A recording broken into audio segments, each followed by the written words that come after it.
Okay, we are live. Welcome back to the channel, everybody.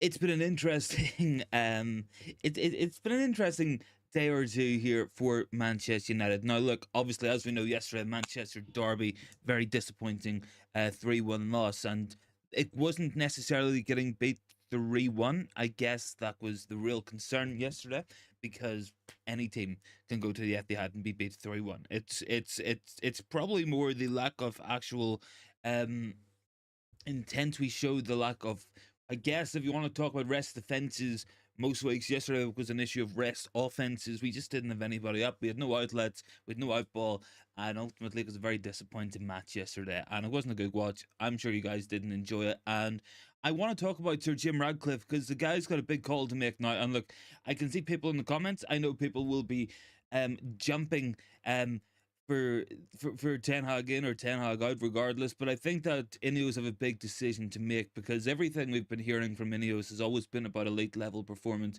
It's always been about being at the top of the game, and it's always been about being able to go to places like the Etihad, play teams like City, like Liverpool, and be able to go out there and go toe to toe with them. Now, ultimately, look, we can't go toe to toe at the minute. City's entire bench arguably started for us yesterday. In terms of player quality wise, there's absolutely no comparison whatsoever, and pretty much every player on that City bench would have started for us. Julian Alvarez, Mateo Kovacic, Gavardiol, Akanji, Oscar Bob, Gomez, all would have started for Manchester United yesterday if they were playing for us. If they were our players, they would be starting for us most weeks. There is absolutely no debate in that, in my opinion. But can we really turn up, and can we really expect Ineos to come out and stick by Erik Ten Hag for a lot longer, in the sense that they want this elite level performance, that they want us competing at the top of the game? It's not just a matter of being there. I'm not too sure, because I think yesterday's defeat would have done more harm than good for Erik Ten Hag. And I know we looked stubborn. I know we looked definitely like we could have maybe held on for a little bit longer if we had an outlet, if we had an outball, someone up front to threaten him behind or hold the ball up. But we didn't have that. We didn't have that. And we seemed very content to sit back after that first half.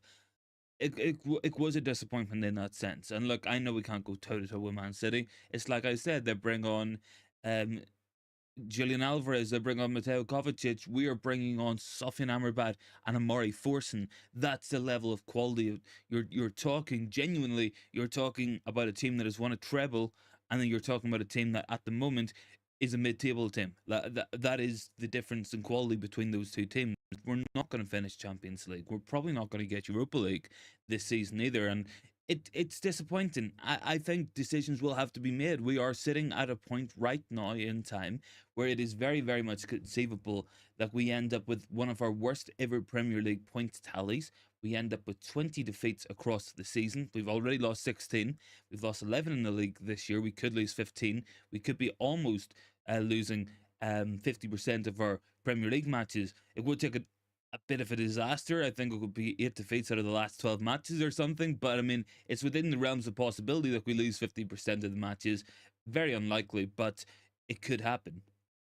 We could end up with less than 58 points, which is our lowest ever points tally. And Ineos will have to take a look at that, and they will have to hold the manager ultimately accountable to it. I know player absentees have been ridiculous this season. We're talking 47 absentees between illness and injury throughout the entirety of this season. We are also talking about a team that has a sheer lack of quality for the amount of money spent on it, but there is no doubt that a lot of matches this season we haven't been good enough in, and a lot of bad results in there, and someone is going to have to be accountable at some point. Now, I've got thoughts coming in from you guys. I have Liman.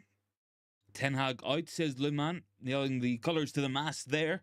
Jarl says, I think we will keep Ten Hag to maybe Christmas before considering removing. I would disagree with that. I think if we're going to get rid of him, if we are going to remove him, it will be in June. It will be in time for the new transfer window in the summer. That's what I think, and that's what I would suspect. And I guess if you want to take a realistic point of view of it, there could be an argument that if we don't have a new manager in the next month or so, then you're probably looking at someone already in a job for the management, or someone who's going to be coming out of a job. And that kind of points fingers towards Julian Nagelsmann, for instance, someone like that. Hello to Rajat. He wants to keep him. Jarl says Ineos equals United now. They are no longer on the outside. They are in the club. They are indeed, buddy. Um, Below 0 goal difference is it's completely unacceptable. It's like I said, we could finish with our worst points tally with a negative goal difference. That is legitimately mid-table form. Jarl says if we lose 2 more games this season, it is the worst losing season ever. If we lose, it's a tie to the worst losing season. Bart says, realistically, who would you want to come to United? If you get a defensive-minded coach, what happens to all the Dutch players we have in the book? I don't think we're going to have a defensive-minded coach. I think it will be someone who will be able to get more out of this team. I don't think we're going to go for a hard 180 degree turn, because that's just not going to be sustainable. The more pragmatic approach from Ineos, the approach that makes the most sense, is to go with someone who's going to be of a similar mindset and a similar style of play to Erik Ten Hag, who will hopefully be able to get more of these players. That's how you create a line of succession. That's what you need to do in this day and age, because we need a legacy of players who can continue to be useful for different managers. It's like I said yesterday on the post-match reaction. You can link this back even to Jose Mourinho's football heritage rant. Those City teams had Aguero from 2012. They had Silva from 2011. They had Toure. They had Company. They had players who had been there at that point 5 or 6 years. If Pep Guardiola left in the morning, which he's not going to do, but someone would still walk into that team and have a legacy of players who've been there for a very long time, established, and are still at the very top of their game. That makes their life a lot easier. So I think we're going to have to take someone who will be able to come in and get more out of the team that's there, while we continue to add and build towards something for the long term. So that for me is what we're going to have to do. Let me see, what have I got? Jarl saying the reason why they will wait will cost 40 million to remove this manager. I don't doubt it, buddy. I really don't. Razat says we can try to get 65 to 70 points. I don't know if we can even do that, Razat. Honestly, buddy, because we've got 44 at the moment. So that would require us winning 7 out of the last 11 matches. And we play Liverpool, Chelsea, Arsenal, Newcastle, Everton, Brentford, teams who we've struggled against this season and been beaten by this season. We're going to have to play them all again as well. So I'm saying it's completely conceivable that we end up with 60 points maximum. That could be the scenario we end up in. Bart says we are not entirely to blame. He may go if we don't get Champions League football or finish 5th, but he is not the biggest problem. No, he's not. I think ultimately it comes down to recruitment. And the recruitment hasn't been good enough for a hell of a long time. So many bust transfers, so many players signed here, just not good enough in this day and age. They're either past their best or they were never good enough to begin with. And we've got a team of players like that as well. So it is frustrating in that sense. Born is in the comments. Good to see you, buddy. Rosette said the players as well. Not sure if we want to play similar to Burnley ball. True. Bart says patience, competence on and off the pitch, and most of all sticking to a plan to the hilt is paramount. Yeah, I would agree with that. We'll have to stick to the plan. First of all, I think you need to be good enough. I think that if we are at the level and the players and the coach and the manager are firstly good enough, then you stick with it as well. I know the Arteta argument is something that gets banded about, but not a lot of managers in football history have really come back from Arteta's position to end up building a team. And the signs were there, but that they were building towards something, but that was a rotten team as well they had at the time. Le Mans tells Rosat to go to Arsenal. Bart says a new manager will get a tune or a little while longer, but then it will resort to the norm. For once, backing the manager over players is paramount. See, I think this is different because, dare I say it, this is maybe one of the first times I think watching this team week in, week out, that they haven't quit on the manager. That's something I feel is different this time, is that this team is still trying and they're still going for things. I think the lack of quality is one of the biggest issues we have in amongst the players. So many of our players, simply put, are not good enough. You've seen what Sofian Amrabat did coming on yesterday, and that was meant to be a player signed to control matches for us in the middle of the pitch. You see Casemiro look very leggy all season long, and again yesterday, you look at what we've seen. You look at what we got out of the forward options just non-existent as well. Obviously, look, Rashford scored a hell of a goal, but in terms of his overall play, I'm not going to get myself into thinking that it was exceptional either, because he had opportunities that he should have done better with. You know, the lack of quality is all across the pitch at the minute, and most notably, you see it on the bench when you need a goal and you're turning to Sofian Amrabat, Amari Forson, Willie Cambuala, and Anthony. You know that you're in trouble if you need a goal in any match of those players, let alone at Manchester City. You really are. Um, Bart says, how many games did Ten Hag have an entire squad to choose from? How many signings did he get before vying for pre-season in the USA? How many of the players that he didn't want are still there? After finishing fourth in goal difference in his first season, Pep was allowed to spend 300 million remedying the mistakes like Fernando, Bravo, Mangala, and Will Diax and the like of Hart. Yeah, it's true. It's true. There's no denying it. Like Rajat said, don't think Rashford fits the style of play, and there's players who clearly don't understand what to do. No, there is. I'm not. Again, is it a coaching thing? Or is it a player thing? I feel like after close to 2 years, the player should have a good idea of what you're going to do. And I think a lot of the decisions we do make and a lot of the calls we make are genuinely baffling with this manager. I'm not going to sit and jump down Erik Ten Hag's throat all day, because there's nothing I can say that's going to be constructive um, to that. I guess we can just react and look at it and say that a decision will be made at some point, and you would imagine this decision will come soon. Like there's no denying that, really. I think the decision comes very soon. If it hasn't already informally been made, it will be very shortly. We're going to see what's going to happen in a short while with it. Bart says Ten Hag has been the first hands-on coach we've had in a decade. He is also the first coach that we've had. Um, Sorry, the first first coach we've had, but he doesn't have the tools available. Yeah, yeah. Um, I would agree. Like he hasn't had the tools available, but no manager we've had has, and it's what I think it comes down to what we've seen from Radcliffe in the interview he did with the BBC. It was an interesting one. But one of the things he said was that we've had top managers at this club. You know, you look at Jose Mourinho, you look at Louis van Gaal, managers who've won so much in football, so much experience, and they couldn't thrive here. The environment clearly isn't right, and the full backing has never been there. The competent backing has never been there, and you know that for me is a big thing. But I still feel like it's not good enough from Ten Hag. I know, I know that the overall setup of this club and the overall structure and the system in place hasn't been good enough.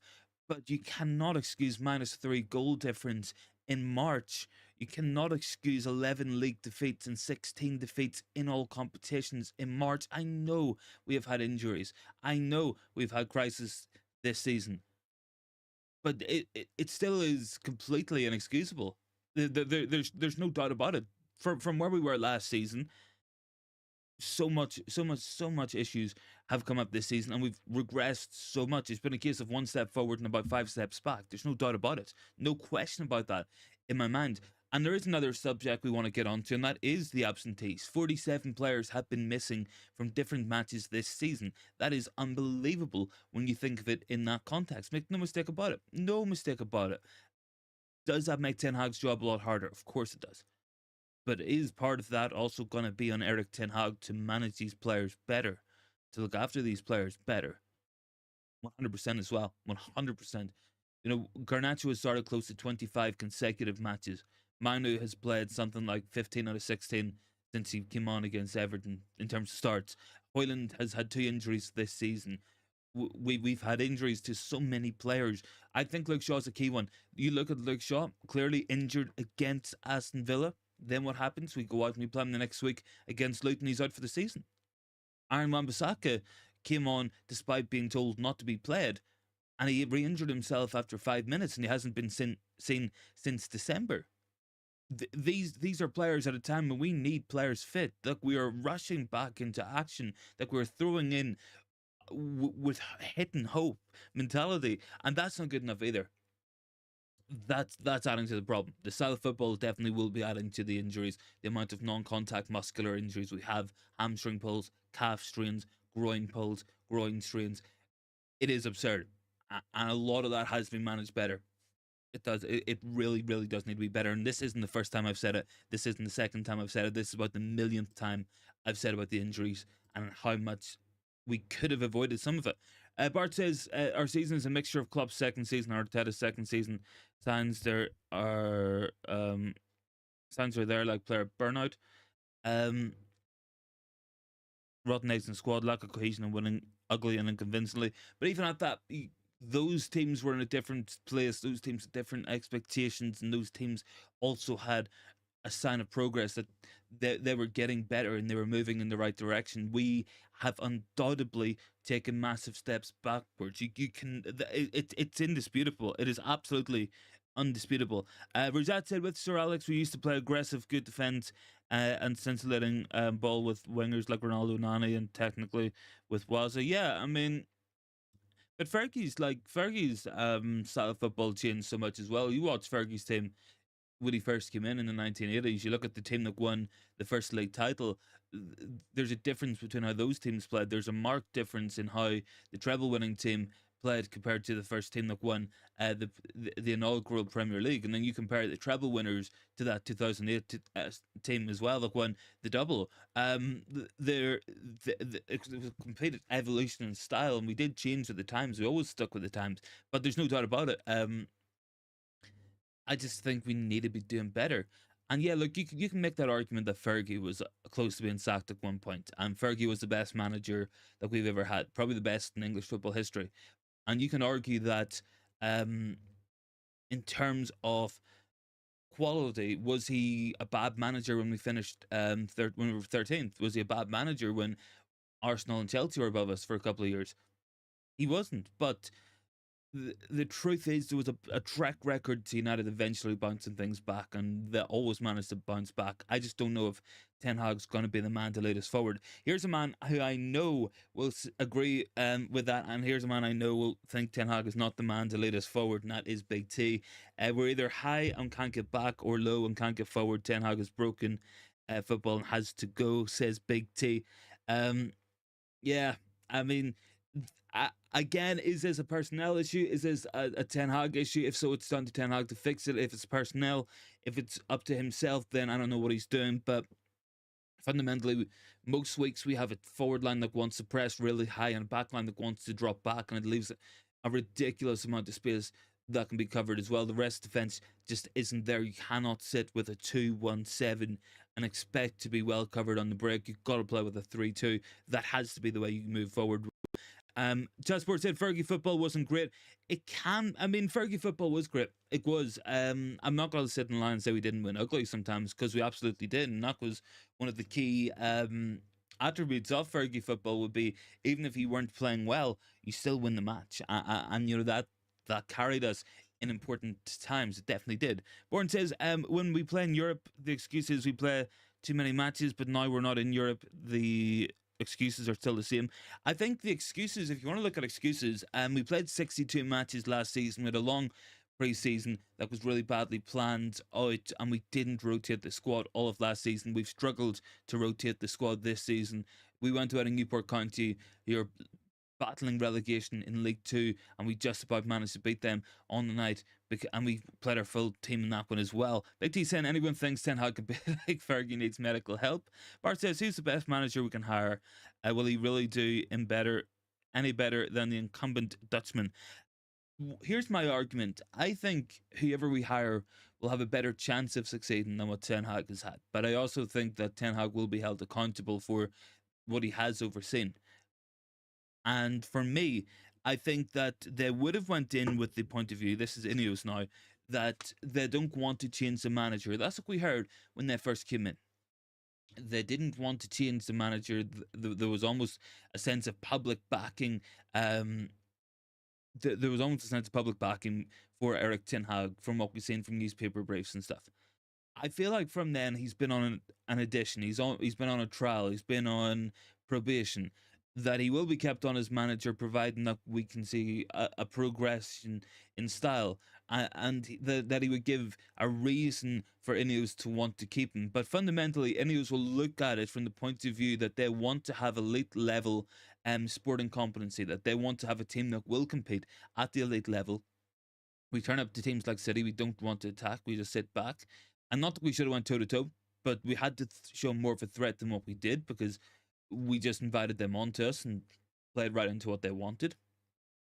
He will look at it from the point of view that we've been beaten by Fulham, we've been beaten by Crystal Palace, we've been beaten 4 out of the 6 matches we played in the Champions League. He will take a look at it from that point of view, and they will say, is this the guy, based on the track record that we have, that would suggest that he can be the man to take us forward? Because they won't want to squander the resources that they're about to put into the club. They want us to be successful. They're going to want it to come quickly, so they are going to have to look around, and there will be other options out there. And there's definitely managers who could come in, maybe, and do a good job.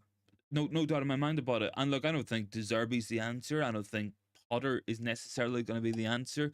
I mean, Ruben Amorim seems to be pretty good as a manager, but you're looking at a manager who predominantly plays 3 at the back when you have a back 4 squad here. So you're going to have to work towards that. Do you go to Nagelsmann? And there's question marks over Nagelsmann, in the sense that we've had a lot of injuries with Ten Hag football. Nagelsmann's football is a lot more intense than what Erik Ten Hag's is as well. So, certainly, I think we've got a lot of big questions to be answering about what we're going to do in the managerial position. We really do. And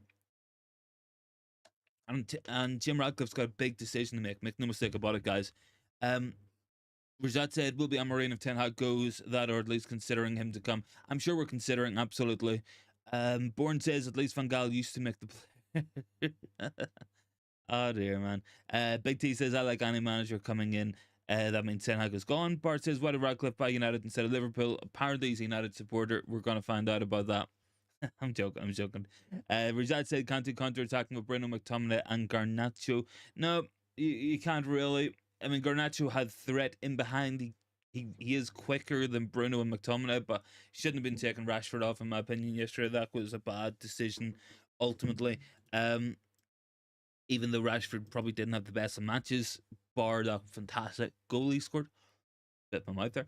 And bar the fantastic goal he scored, but he, admittedly, I don't think he had a spectacular match. Rashford, you know, he missed the ball one time, which he could have done a lot more with. He also had a disappointing breakaway as well, where he headed the ball into the ground. Just kind of the basic stuff that he should be doing better with, Marcus Rashford. But I don't know. Guys. I mean, we're gonna have to make decisions at some point, I think. And decisions will come out at some point. You know, there has to be a plan in action. I would suspect in the next couple of weeks that we'll probably see that there. I reckon, based on what I've seen online before, based on what we've seen for some pretty interesting based on what we've seen from interesting sources and stuff, a decision's likely to take place in March, because I think we're about to get Ashworth over the line. We've already got Barat in the building, ready to start in June. We'll have Jason Wilcox coming in very soon as well. Obviously, head of recruitment's going to be in as well fairly soon. So those changes will come. Make no mistake about it. And we're going to have to make a decision on the manager. Is it going to be Ten Hag? Do we stick with him? I mean, the Ten Hag we had at Ajax, if he came into the setup now, you would feel more confident about it. But do you look at it from the Ten Hag now? Part of me thinks you have to do it. I personally think we're done. I do. I personally think he's done. I think when you look at it, 27 matches played, 11 lost in the Premier League, finished bottom of the Champions League, lost 16 matches this season. We've got a negative goal difference. We went out of the Carabao Cup in practically the first round. There's no guarantee that we're going to be going through against Liverpool in the FA Cup. We could easily lose that one. And we also play a very disjointed and very incompetent looking style of football compared to other top clubs in European football. You know, that to me is the point that I'm looking at it from. I still think Ten Hag's a good coach. I still think he's I just don't know. I just feel like he's lost his way at this club, and I just feel like he's not going to find his way back home. I just feel like he's not going to find his way back to the path that we need to be on, and ultimately walking away from his own principles might be what cost him the job here. That's what it could be. Um, Rajat said, get Frimpong and Grimaldo and play them as attacking wing backs. We'll not get both of them, buddy. Big T, don't forget Rashford feeling to falling to the floor, leading to the equaliser. Haaland would have not slowed down or gone down the other way. Yeah, I mean, it, I get like a push can, and when you're running a full tilt, it can knock you over. But I mean, gotta keep going with it. Like, try to fight it off. Try to stay on your feet. And if Walker needs to take you down, make him properly foul you. That will be given as a free kick. You know, don't just Dude, don't do what you did, basically, would be my argument there. Man Utd said the billionaire Arabs would have got rid of this fraud by now and saved the club from more embarrassment. The billionaire Arabs didn't put enough money on the table, buddy. And that, you know, that's kind of like the position that we're at. Like, they never provided the proof of funding or anything. That's what we got. Um, Rajat said United was probably not lucky not to concede 4, 5, or 6 goals. Instead, we got 3. Yeah, I think that's the thing. It's like City didn't even get out of first gear really yesterday, and they still put 3 past us. They beat us 3-0 at Old Trafford whilst driving on cruise control. Big T, I hope Liverpool knock us out of the cup and put a nail in Ten Hag's coffin. I mean, I think we could win the cup and he could still go. Like, I think that's the point we're at right now. Dark Row, name me one successful British owner of a club. It doesn't really come down to nationalities either. It that won't come down to it. Qatari ownership of PSG has been shocking. For instance, um, they haven't won a Champions League despite spending all that money, and they haven't even won all the French leagues given to them. And PSG should just have to turn up to win the French league, really. Rajat said, "Can we beat Liverpool? We drew 0-0 at Anfield. Maybe with the amount of injuries they've got, could be something there. But I mean, they're still turning up. Liverpool. They'll probably have players back by then as well." Big T says Jim Ratcliffe. Bart says I'm all for Liverpool winning, but there has to be. But I hate to mention Ten Hag's coffin. Bar says Michael Edwards was successful. Yeah, Michael Edwards was successful, to be fair. I know that for some fans he maybe wasn't the most popular, but he always put the club first, and he always wanted to have the best in class, especially with our stadium. That was one of the big things. You know, we always wanted Old Trafford to be the best stadium in English football, and for most of the time it was. Not going to get past that. Lincoln is down there. Ten Hag, a good manager, but not the elite level manager, and it clearly shows. He would be good to manage a smaller club, but you have to be of an elite standard in management at the status of the biggest club in the world in Manchester United. I mean, yeah, look, I'm not going to dispute that either. I think, look, I said this here a couple of weeks ago. I think it was on the United agenda. Um, at Ajax, at Utrecht, at I think it was Go Ahead Eagles as well. At one point, at clubs like that, you can experiment. You can find your managerial and footballing philosophy. You can find your idea. You can find your what you think football should be. And at Ajax, if you go and experiment with a team, they're probably not going to sack you right away. They didn't sack Ten Hag right away, and he experimented with the team, and he found something that worked. And what he needs to do in that sense, and what he had to have done, was come here with his style, with his belief, and he had to come and implement it. That was what he had to do. Walking away from his style might be one of the biggest mistakes he's ever made in his managerial career, because that's what made him. That's what made us hire him in the first place. Got attacking style of football, lots of goals, lots of possession, dominant, modern, pressing football. That's what we hired Erik Ten Hag to do. We didn't hire Ten Hag to come here and play long ball half the time, play defensive football half the time. The signings he's brought in are not capable of doing that anyway. So it's a real juxtaposition between the players we signed and the players that were actually playing out there most weeks. It's poor. You know, it just it just doesn't add up to me. It really doesn't. This isn't a place to experiment and find yourself again. This is a place where you need to come and implement everything you've learned over your managerial career, put it into play here, and get us playing the way that we need to be. That's what we had to do. Big T, Mike Ashley was successful, made himself lots of money. I mean, it depends on what you define as success. If you define it as making money for yourself, then yeah, Mike Ashley probably, you could count him as a successful owner, maybe not a good owner. Um, but I mean, I'm not going to entertain that. Like, I'm really not. Bart says the biggest club in the world is Real Madrid. I mean, yeah. I mean, United's easily the biggest club in England. Like, make no mistake about it. Rajat said he didn't make them good.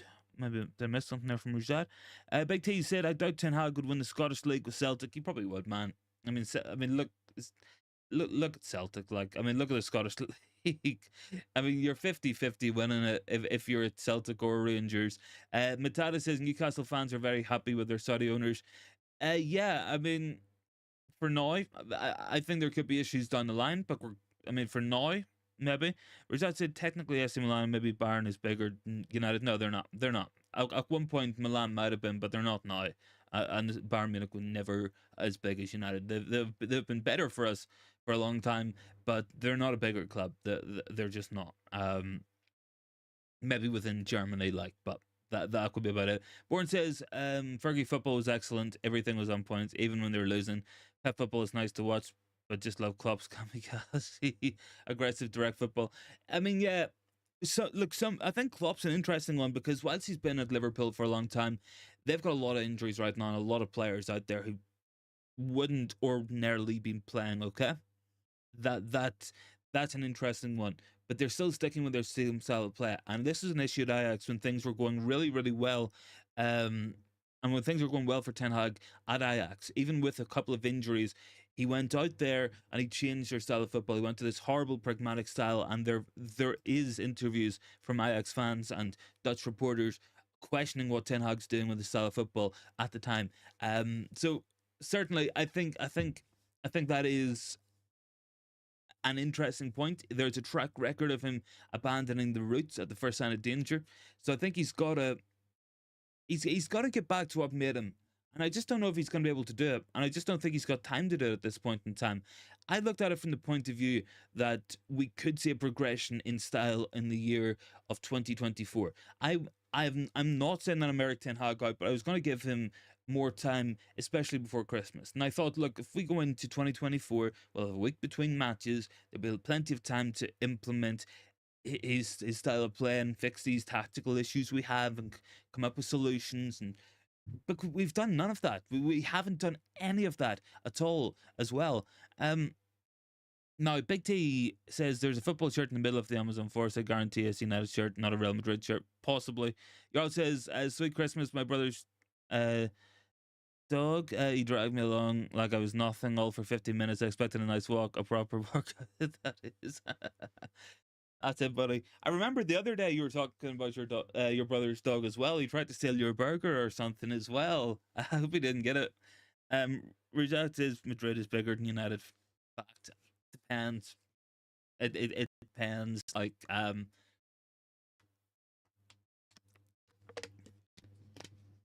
Bart says the reinforced is in Latin America. Yeah, it's also true. It is also true. And like players from South America, their entire dream is to play for Real Madrid. Yeah, there's no doubt about it. But I mean, it depends where you are in the world. It does. Big T outside of Europe, United is bigger than Madrid. Big claims there. I'm not going to interject too much on this one. I'll let you guys argue amongst yourselves, and we'll move on to the next point. And we'll move on to the next points of interest. Reported target Roberto De Zerbi has a release clause of 8.5 million, according to Politico. I mean, I would rather Liverpool implement it, to be honest. I look at De Zerbi. And I say, look, Roberto De Zerbi has Brighton playing well, but has he really improved radically on what Graham Potter had already built at that football club? Because right now, I mean, Brighton score goals, but they concede a lot as well. And I haven't seen the evidence that he's working towards a solution in terms of his the defensive qualities of that Brighton team. Obviously, he can make mistakes at Brighton. They can lose matches, and it goes okay because Brighton right now are behind United. And I'm not trying to compare the two and say that Brighton should be ahead of us, but Brighton lost at the weekend 3-0 to Fulham. Brighton have conceded 44 goals in 27 matches, which isn't good. It's more than United. They've scored more, yes, but they've also conceded 44 goals. And that puts them only behind West Ham, Newcastle, in the top half of the table. And they've conceded some of the most amount of goals in the Premier League this season. So make no mistake about it, De Zerbi, top manager, exciting football. They're a good watch, but he's got issues in his plan. Do you take a risk on that, bringing him to Manchester United? Now, look, if you're looking to follow this proposed the proposed head coach model, that it does look like we might be interested in following, someone like a Potter might be a better solution, because what he will bring is a clear tactical plan, and he will bring a clear coaching style, and he will get that into the team. He's not a manager, he's not a leader, he's not someone who will do well at a big club unless he has a very good structure around him. Personally, for me, I don't think either Potter or De Zerbi are what I want for a Manchester United manager. I want them to have something more about them. I want them to have um, a certain aura about them, a certain like style, and a certain um feel around them as well, where you're like, yeah, look, this guy knows what he's doing. I mean, I'm not suggesting that it could ever come up, but there is track records with Potter feeling at a big club in a difficult environment. It will be a better environment at United with Ineos coming in, but there will still be a lot of scrutiny put on him as manager. De Zerbi's untested in that sense. So do we go for someone who's been at a big club? I'm not having Jose Chatsport. I'm not having Jose Mourinho. I'm not doing it, but I'm not doing it. Rashad, if Rashi is Mank born, then what is Foden? He is Mank born and bred as well. He is. Foden understands what it means to play for his local club. I mean, ideally, Foden would be playing for United. That would be ideal, but I mean, he probably wouldn't be the player he is right now if he was. Latada says, nobody can come close to the football of Pep's Barca and Man City or Klopp's Liverpool. They took the game to another level. Let's accept it without being biased. I mean, they're exceptional teams with exceptional consistency, but I don't think that's an unattainable level. I think we can get there. I do think we can get there. I think we can get 90 points in a Premier League season. I think we can win 30 matches in one season. I absolutely think we can. Absolutely. Do I think it's possible with this team? Absolutely not. It's one of the biggest. It's one of the biggest. That would be one of the biggest jobs ever. Jasper said Jose with a football setup. Jose doesn't want a football setup. Jose wants to be the guy. That's the problem there. When he came here, he got rid of the data department because they're telling him what players to sign. He completely scrapped the thing. I'm not having Jose Mourinho back. Jose, I've got time for Jose Mourinho when he's not our manager. I would love to see him become the Portuguese manager after the European Championships this year. I'm not having him back, to be honest, guys. I'm not doing it. Big T says Mourinho back and finish second, bring him back and move in the league. No, we don't. Jose is yesterday's man. Rizal said no Luigi looking guy. Jasper said he is the guy. He was the guy. If we gave Jose Mourinho the job in 2013-14 instead of David Moyes, we might have got an extra Premier League title out of it, but instead we didn't. Even Jose, when he came, was probably edging towards a sell-by date. I mean, I think of Spurs, it was just kind of sad, really. And I think at Rome, obviously hard done by, but nah. Even Jose says he's done with it as well. Even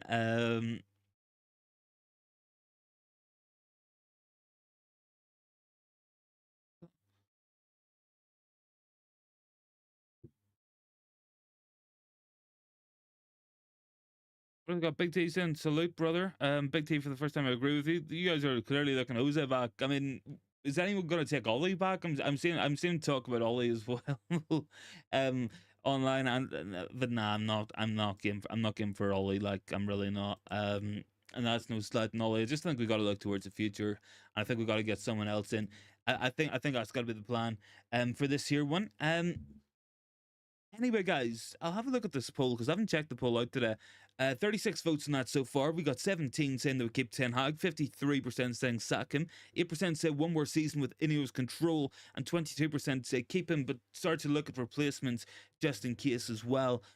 I can't really argue with that there one too much as well. Certainly, look, it is going to be an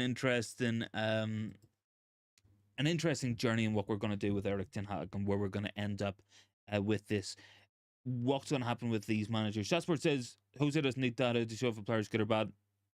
I mean, we signed Lukaku, we signed Mkhitaryan, we signed Alexis Sanchez. Like, I'm not having it. I'm not having it. Big T says, would I rather have Mourinho than De Zerbi and Potter? I mean, it's like asking, would I rather, um, I don't even know. It'd be like asking, will we bring Roy Keane back and put him in midfield, or do we go out there and get, um, I don't know, who's some bang average midfielders? Like, I don't even know, like Will Hughes and, um, Suchek or something. I don't know. I don't know. Sounded better in my head anyway. Who have I got down below? Batham says, what news is there? Can I steal for a show?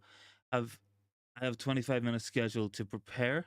Um, I've just been kind of going about the talk of the decision that's going to be have to be made at the on the managerial position with Ineos. There was a little bit of news earlier as well about the amount of injuries and some of that being blamed on the manager. That's starting to come up. Not sure if you want to check that out.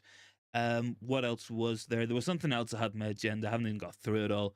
There's the Champions League format change, which I'm sure a lot of people won't be fond of, myself included. I'm not. I'm not about it. Um, and then we're just kind of reacting more to yesterday's match as well. Been a pretty slow news day, all things considered. Bath time. Bart says Luis Enrique. Luis Enrique is a PSG at the moment. I mean, at one point he would have been a good shot, maybe. Um, but I mean, I never really thought of him as a potential manager. Bath time Champions League, UEFA Cup changes of any interest. Yeah, that's kind of what I was looking at as well, man. I was looking at that actually was what I was going to go on to next. Just in the sense that it's probably not going to affect us next season, but there is a big change coming in the Champions League. Now, I don't know if this is coming in Conference League because that might apply for us at this moment in time. But certainly it is kind of interesting one in terms of the format. So we're actually going towards having a genuine league instead of a knockout. So I'll quickly read out what this means for anyone who might have missed it, and we'll go through it together. Bath time Champions League, UEFA Cup. I was saying, sorry, Bath. Bart says if we lose 2 more games, this will be the worst since they got relegated. Yeah. Big T, you could discuss how Fellaini was a better midfielder than De Bruyne. Gonna be the mood tonight. But yeah, look, I know we probably don't have to worry about UEFA competition rules, but I think this will apply to Europa Conference League, which might apply to us, unfortunately. So starting from next season, the 2024-2025 season, the Champions League, UEFA, Europa League, and Conference League, it looks like, will have a new format. 32 teams currently play in the Champions League, but starting from next season, 4 new teams will be added. 4 additional teams will be added into that. There's no more group stage. It will be played like a league competition. All 36 teams will be in the same league. Initially, 6 matches will be played. Initially 6 matches were played, but next season it's nothing like 3 matches. This is like the worst breakdown I've ever seen of this. 24 teams will qualify from the 36. So the teams that finish in the first 1 to 8 for the table will enter the round of 16, whereas 9 to 24 will be playoff, while the teams that finish 25th to 36 will be eliminated from the competition. It seems really convoluted. I wonder if there's a better breakdown than what this one guy's just done for me. Big T City don't have Europa Conference League win. Let's beat them to it. Maybe that's what we're going to be going for. Um,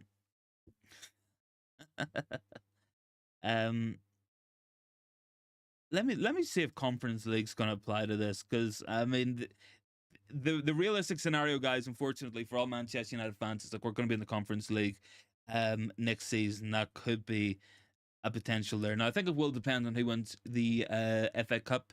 That will have a determination in terms of what you're going to see with Europa League spaces, because I think at the moment 5th is a Europa League spot, but it could drop to 6th if we get the coefficient, and then possibly 7th goes in, depending what happens with an FA Cup winner, and then there's Conference League winner. It's really convoluted. but I think there will be changes applied to that. Matata says, what was the need to start McTominay when he proved to be good coming on as a sub? I think the reason we had McTominay on yesterday was for legs and extra bodies in midfield. I can get it. I mean, I was not going to start Sofyan Amrabat in that match. I was not going to start Christian Eriksen in that match either. Bath time, is it basically more games than a knockout stage? Yeah, it is. I think it goes from, instead of playing 6 games in the initial phase, you will then be playing 8 games instead. Let me just see. There was something about that. Yes, the same changes will be in the Conference League as well. Can confirm. It basically means more matches. Instead of playing 6, you're playing 8.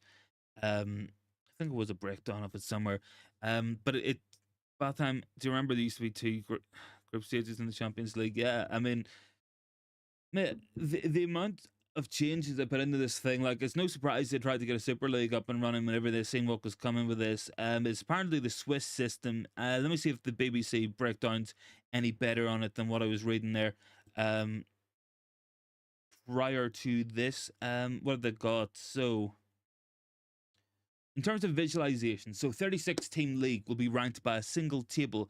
8 games will be played against 2 teams from 4 different pots. The top 8 ranked teams will then advance into the regular round of 16. Positions 9 to 24 will then go into a 2-legged playoff in order to reach the round of 16. The 8 winners will continue in the Champions League round of 16, while the losers will then go to the Europa League.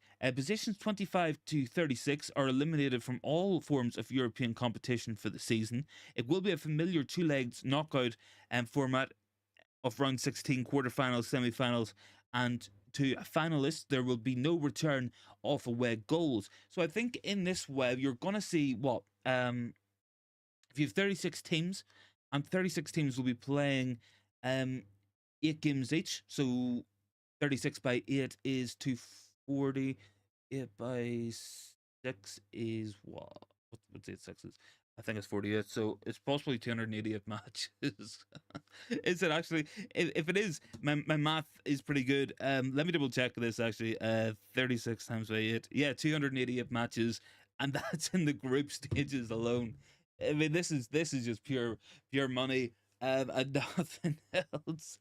And then you have what, 2-legged knockout rounds to decide who gets into the Champions League round of 16, and then you go into double legs there. You're probably gonna have like 300 something matches in the Champions League next season. It's absurd. It is absurd. Let me see. Big T, can we get into Champions League as a wild card? If we finish 5th, but at the minute we're 6 off 5th with Spurs having a game in hand, so that could be 9 points. And I can't see us turning that around, guys. I really can't, as much as I want to. Bath time. Got to finish my emails. Hopefully someone understands the Champions League format by the time we get back into it, maybe. Big T, any previous winners? Past champions are still champions. Yeah. But there's no way goal. It's really sad. Reduces the incentive to make your home a cauldron. It does. Big T says 2-legged finals soon. I swear there was a competition that there used to be 2-legged finals for, or maybe there still is. Is it maybe the Spanish Super Cup, which is basically their charity shield? I think that's 2-legged. If someone wants to tell me that or confirm, because I think I might be right in that one. Rosette says, will Rashi get into Nottingham B or C teams? Well, maybe. I mean, yeah, I'm not going to get myself into saying Rashford's a bad player, but he's an instinctive player who clearly is having a lot of issues this season, and decisions are going to be made by it. But I'm not going to be hitting on the guy as well. Rajat says no way. 2-legged finals. I don't want to see 2-legged finals either. It will take us back to the days of the replays of like FA Cup finals. Bart says the Champions League is not really a league for champions. It hasn't been. Initially, it was. Initially, it was only the champions got into it. I wonder if I can fix this into one group. Is this 240 characters? Because I wouldn't mind putting this into the chat. You guys can visualize it because I can only really read it so well. It's 351. Maybe I can half and half it. Let me see. I'll put this in here just so you guys can react to it, because it's going to be a similar change to the Conference League, which probably is going to affect us next season, unfortunately. Um, let me see. Is that going to fix? No, I'm like 150 characters over. Hold up, guys. Give me 1 second. I'll put it in 3 at a time, maybe, will we? You guys can have a bit of fun with this. There's one. I got one. I got two. I'm gonna have to split this text into 3. Nobody comment anything for a second. Let me just get this in. You guys can then react to it, because I think it's going to be the same plan put in there for the Conference League, which is going to affect us next season, unfortunately, guys. From the looks of things. Now, I have Big T talking about Saudi. They've added a golden ball in snooker. I mean, I'm not surprised. I'm not surprised, buddy. Chat Sport, Rashford is far better playing on the last man. That's his game. Rashford's an instinctive player, and based on his instincts, there is an absurd amount of ability there. I think you'd be a fool to deny that, but it seems to be the more time he has to think about it, the more he's going to mess it up, and that's applicable to a lot of forwards. I think it was Bath Time said that to me yesterday, but Rashford does seem to be extra um, suspect to that. Bart says the players are going to be knackered in 2026 with the Champions League and a new World Cup format and a 48 game World Cup. When are they going to get a rest? I mean, it's showing the need for a bigger squad. It is, because the amount of matches is not going to go down. They're not going to put those down. So I think legitimately you could be looking at a scenario where maybe not as excessive, but you could look at an NFL size squad pretty soon. I think NFL squad's maybe like 50. But I mean, you might see the capacity to register players go from what, like 25, 28, maybe up to 40. You could see 40-man squads, and that's only going to benefit the big teams as well. That's not going to be useful for smaller teams. More matches will mean that you're going to be having to rotate more and more often as well. So a lot of changes will come in.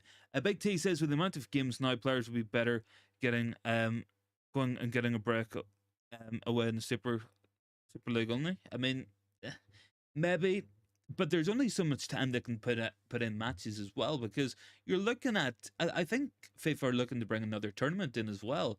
You've got the conference, so you got the Nations League, you have the European Championships, you have the World Cup, you have the Olympics. If Let's talk Manchester United then. Let's say if United go and win a Champions League one season in the future, right? Then we'd be talking the next season 38 Premier League matches. You'd be talking God knows how many Champions League matches, maybe 8. Be looking at 12 Champions League matches if you finish in the top 8 groups, or you could be looking at 10 if you finish in one of those playoff rounds. You'd be looking at League Cup, you'd be looking at FA Cup, you'd be looking at the increase in the FIFA Club World Cup as well. I mean, you could be getting to a situation where all of a sudden players are, instead of playing maybe 40 matches, what it was 10 years ago, to up to 60 matches now. You could be looking at 80 match seasons, and you're gonna need to have a squad of 30 plus players for that. No doubt about it. No doubt about it. But that's a potential future to look forward to. Look, guys, drop a like on the video if you haven't already. We're up to 18 likes. Let's see if we can get ourselves up across that 20 like marker. That would be much appreciated if we could do that there. I'll have a quick check for some of the very latest stories to bring you guys as well. And yeah, I mean, I'm actually not feeling too angry today. I think yesterday I was frustrated, and I mean, I was kind of rambling on about other bigger fan channels out there for the way they were conducting themselves in terms of yesterday's match. But doesn't seem to be too much more coming out. I think it's a pretty slow news day, all things considered, and I think we're going to be looking probably at things livening up towards the week. Look, we don't play again this Saturday. I think that will probably be good news to a lot of us, and probably welcome news for a lot of us as well. I'm sure a lot of you guys will be saying, "Yeah, look, I'm not gonna complain about United not being in action for a couple of days either." But certainly Everton is going to be a difficult match at Old Trafford. They're going to be up for that match. Make no mistake about it. No mistake at all, because they're fighting for their lives at the bottom of the league. If they get a point deduction, that could see them drop really close to relegation, and that's a concern for Everton Football Club. how they're going to deal with this at Old Trafford. What are they going to do next week? It's going to be interesting. I've got 20 likes on that video. So thanks very much for that there one, guys. Keep dropping a like and hit the sub button if you haven't already. Make sure to join in with our fantastic community on the channel here. You guys always out here in droves with the comments, with the very insightful takes as well. Honestly, you guys, some of the some of the comments you guys come out with genuinely top notch as well. Like sometimes I I had to sit back and like have a look at it and go like, wow. Um, Apparently, according to Mark Goldbridge, there is interesting Ten Hag news coming up at 7 o'clock. Would anybody like me to stay alive for the next 5 minutes and see what this interesting Erik Ten Hag news is? Big ups to Gani. Thank you, Gani, for joining in. What did you think of the match yesterday, Gani? I didn't see on yesterday's stream, of course, obviously because it was kind of late. We missed the watch along, but we did the reaction stream yesterday. What did you make of the match yesterday, Gani? If you want to drop your thoughts in, but I guess I'm gonna look forward to what this Ten Hag news at 7 is gonna be from Mark Goldberg. God knows what this is gonna be. Might be made up. Um, I'm really not sure what it's gonna be. I mean, it might be a video, and I don't know how I'm gonna like listen to a video and do my own show as well. Chatsport wants me to stay live to 7 to react to whatever this news is going to be. I'll do it. I mean, we've got 4 minutes. If you guys want to shoot any questions in or anything, because I'm pretty much through all the talking points I wanted to go through. So if you guys want to get any questions, any thoughts at all, make sure to drop them in. I have, 44 votes in that poll. 18% went with keep Ten Hag. 55 going strong with sack him. We have 7% saying one more season with Ineos control, and 20% saying look for potential replacements. Fair enough. I think you got to be doing a mix of all that. If you're thinking about sacking him, you need to know what's out there as a replacement. You need to know who you can get, who's willing to come in, who you want to get. So I would kind of maybe I could have put both those in together with the keep Ten Hag and give him one more season. Probably us maybe split the vote a little bit there for Ten Hag as well. But yeah, guys, any more thoughts? Make sure drop them in down below. I wonder what's going to be coming up here from United Stand, because they seem very excited by that news. Maybe it's going to be a contract extension, and Big T can be very happy about that. I don't know what interesting concerns as well. I really don't. We're gonna find out. We're gonna find out. But yeah, let me just double check a couple of things here as well, guys. Was there something I might have missed?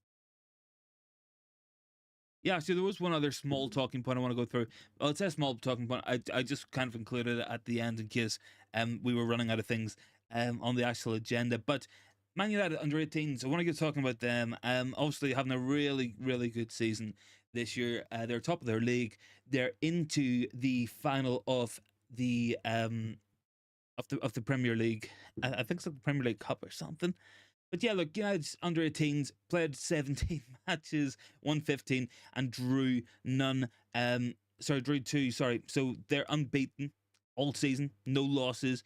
The under 18 Premier League Cup, they're into the final. They won 5-0 on Saturday. Obviously, goals were scored by Finlay McAllister, Harry Amas, Ethan Wheatley scored twice, and Gabriel Biancheri scored as well. So, I mean, very dominant from that team, and a lot of exciting young players in there to keep an eye out on as well. Chat Sports said it's probably the megastore getting a revamp. It could be. God knows what counts as an interesting bit of news from them. But yeah, look, players in that team that we should be excited about. Born says, you mean Goldbridge from Ten Hags? Yeah, maybe like are they going live at 7? I assume that's what it's going to be. But I mean, if anyone does want to look towards the future, guys, Harry Amas very exciting young fullback. Wheatley seems to be pretty decent. Biancheri, I've seen a fair bit of talk about online. Obviously the Fletcher twins as well, both were missing from that match. Shea Lacey missing as well, so big players missing for the under 18s, and they're still undefeated this season. They're still into the final, so that looks like a really good team. Maybe we'd be safer playing them at the weekend. Who knows what we would be safer doing. Gani says, disappointed with performance. We've been playing survival football since Palace away last season, game in, game out. Some of our players are battered, no matter the opponent. Ahmad is being wasted. Why is that? It's a good question. Very good question, man. I don't know the answer. I wish I did. I really wish I did. But yeah, I mean it is what it is, like, as well. Interestingly enough, the United stand story seems to be Ten Hag has three games to save his job, allegedly. That's according to United stand. I'll see what they're saying on here. Um, 3 games to save his job. I wonder where this information is coming from. I mean, I haven't seen any sources in that. I haven't seen anyone who we would call like a super reliable source saying that either. Like, so I don't know. I don't know. I haven't seen any talk about Ten Hag having 3 matches to save his job. I would assume he's probably pretty safe until the end of the season. Might be, might not be. I'll check and see what they're saying here, but I can't see anything interesting or anything to be interested about. Obviously their fans are all very much Ten Hag in at the minute, but I don't know. I don't know, guys. Um, yeah, I think that's the story that they're going with. Ten Hag 3 games to save his job. Seems fairly unfounded, but I don't know. What are our next 3 matches? Let me double check actually. I'll see what the next couple of matches are for Manchester United. No, we play Everton. Um, we play Everton. We play Liverpool, and we play Brentford all before the end of March. I mean, is that it? I mean, I can't see this being a legitimate story. And the reason why I say I can't see this being a legitimate story is simple. It's because if Ten Hag wins those matches, is he suddenly good enough to be the manager? If you had reservations about him in the first place, if Ten Hag loses those matches, was he just never good enough in the first place to begin with? Like, I kind of reject those notions anyway. Um, but yeah, look, I think that's their story. I think that's what they're rolling with. It is what it is. I think it's a bit of a non-story, to be honest. But yeah, guys, look, thanks so much for watching. Really enjoyed tonight's show. I possibly will be live tomorrow night. If not, I'll be live Wednesday and Thursday as well on the channel, and I will be live also on those days on the United Agenda. So make sure to catch me.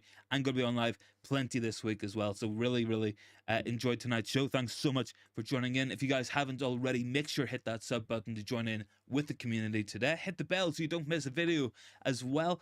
And I'll catch everyone in the next one. Thank you very much, guys.